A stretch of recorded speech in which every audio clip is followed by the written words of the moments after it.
Good morning. Ba yan?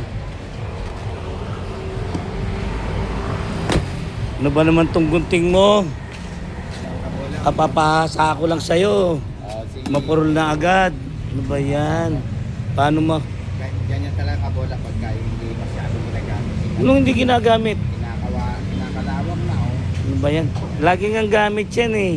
Ayan tingnan mo, may mga kalawang. Eh kasi nga, paano hindi gagamitin? Paano gagamitin eh? Ang purol-purol agad. Isipin mo, magwa 1 year mo nang ginawa yan hanggang ngayon. Kuya, 1 year nang ginawa ko tapos ngayon ka lang nagpahasa. O eh, paano? Paano? Tagal mo. Tagal mong mawawala. Sino ba kakusapin mo? Siya o ako? Joke lang.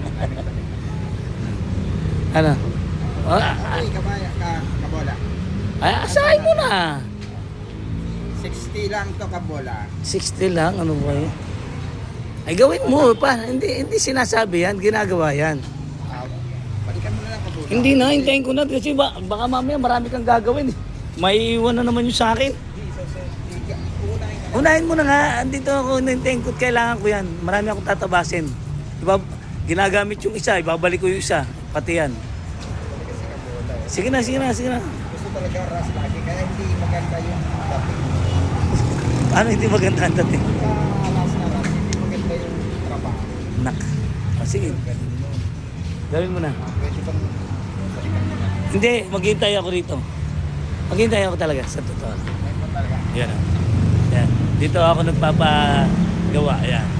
Sing-sing. Susi. Gunting.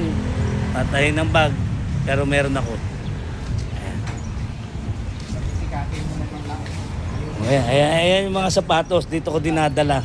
Yung mga hindi na nabibili, dito ko dinadala. Dahil dito binibili. Yan. Marami akong stock doon ha. Malalaki. Size 17, 18, 15. Oh. Yan. Mga kabola. Hindi magagamit yun pagka hindi mo ibibenta. Ayun. Kasi kailangan ibenta kasi pagka nabulok lang yan dyan, sayang mahal pa naman yung mga sapatos mo kabola. Okay. Meron na tayong susi pang pang Toyota, yung kagaya meron Baka bukas pumunta ako. Tagal na ng bukas mo, 3 months na yan Kasi pumapasok ako kabola eh. Okay, pumapasok. Kala ko hindi ka na pumapasok. Pasok pa ako hindi ako makatanggi sa bus ko. Gusto mo, doon ka na lang sa akin mag-enroll para makakatanggi ka.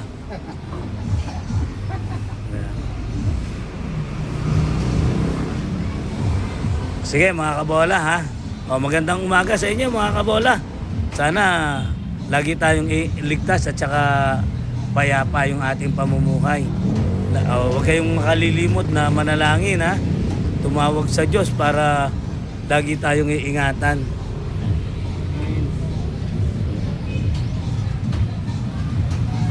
Kasi ang mabait sa magulang, pinagpapala ng Diyos.